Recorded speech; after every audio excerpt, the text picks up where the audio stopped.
In part D, we have, okay, what are the two kinds of polynomials we have multiplied together? Quantity a plus 3 is what kind of polynomial? Binomial. And then the second quantity, a squared minus 4a plus 2, is a trinomial. FOIL won't help you on this. But that method of distributing every term in the first polynomial to every term in the second and then combining like terms, that will work every time. And the way I like to do it is I like to line up, when I get something bigger than two binomials multiplied together, I like to line up the like terms vertically. So if you've never seen this done, I think you're going to like it. So think of it this way. We're going to distribute this a in the a plus 3 to every term in the second polynomial. So let's do that to start with. What do we get? A times a squared, a cubed. A distributed over a minus 4 gets you minus 4a squared. A distributed over a plus 2 gets you plus 2a. So I've exhausted everything I can multiply that a by, right? So what do? I go on to the 3 and distribute that, don't I? Including the operation. So think of it as a squared distributed over a plus 3. What do you get? 3a squared, but the operation is plus. So I'm going to line that up right here with its like term above the minus 4a squared. That way I don't have to go searching for like terms later on. So 3 plus 3 distributed over a squared gets you plus 3a squared right here. And then distribute the 3 over the minus 4a. What does that get you? 3 distributed over minus 4a gets you minus 12a. I'm going to put that right below the 2a. So I line up my like terms ahead of time. Distribute the 3 over the plus 2. What do you get? Plus 6. There's nothing to line that up with, so I'm just going to write it down. Okay, now add your like terms vertically. Okay, a cubed. What do I get for the a squared term? I agree, minus a squared. Making me tired, man. Don't yawn. And then 2a plus a negative 12a. Or 2a minus 12a, same thing. Minus 10a. And then just add in the 6. So in part E, we have a quantity 3x minus 4 squared. What does that mean? Okay, so let's do it the long way. If you want to multiply 3x minus 4 quantity squared, what that means when you have an exponent of 2 is you multiply the base times itself, essentially. So that means 3x minus 4 times 3x minus 4. And it's two binomials, so we can use the FOIL method if we want to. So let's practice this. What do I get if we multiply the first terms together? 3x times 3x? 9x squared. What do I get if I multiply the outer guys together? And include the operation, please. 3x over minus 4 minus 12x. And then the inner guys. First outer inner.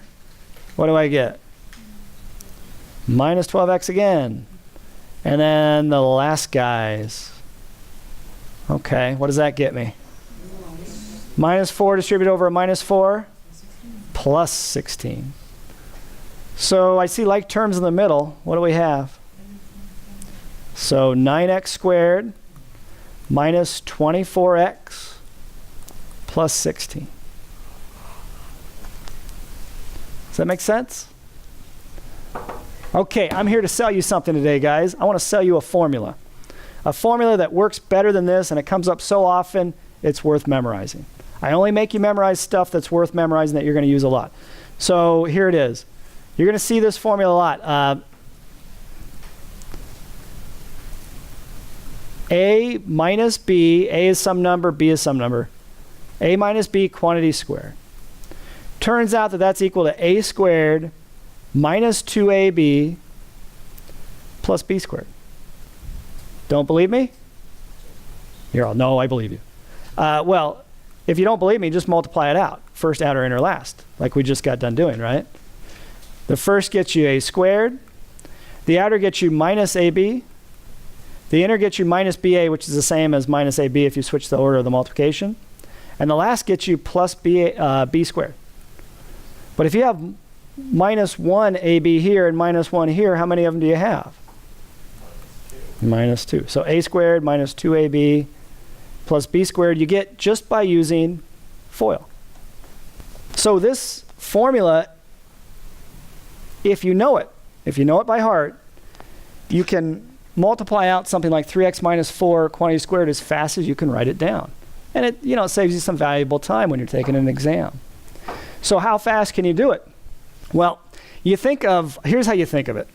As with a lot of things in math, you think of it in English. When you're using formulas, you think of them in English. A is the first guy, B is the second guy. So in this case, what's the first guy in that problem over here?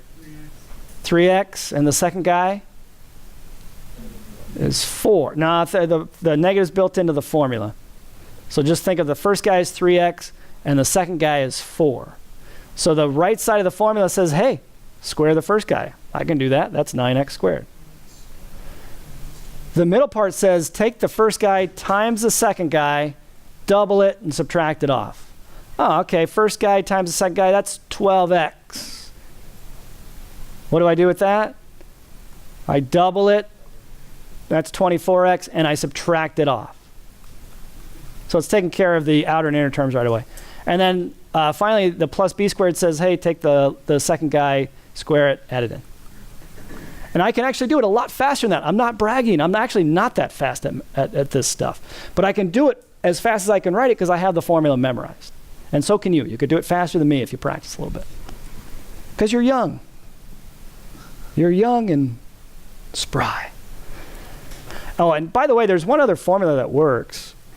If you take a plus b and square it instead of a minus b, instead of having a minus right here, it's just a plus. So it turns out to be a squared plus 2ab plus b squared. Now, I can't force you to memorize these formulas because you could always just FOIL it out whenever you encounter something of the form a plus b quantity squared. You could just FOIL it out. But I can recommend that you memorize it, and it will help you in not only this class, but future classes.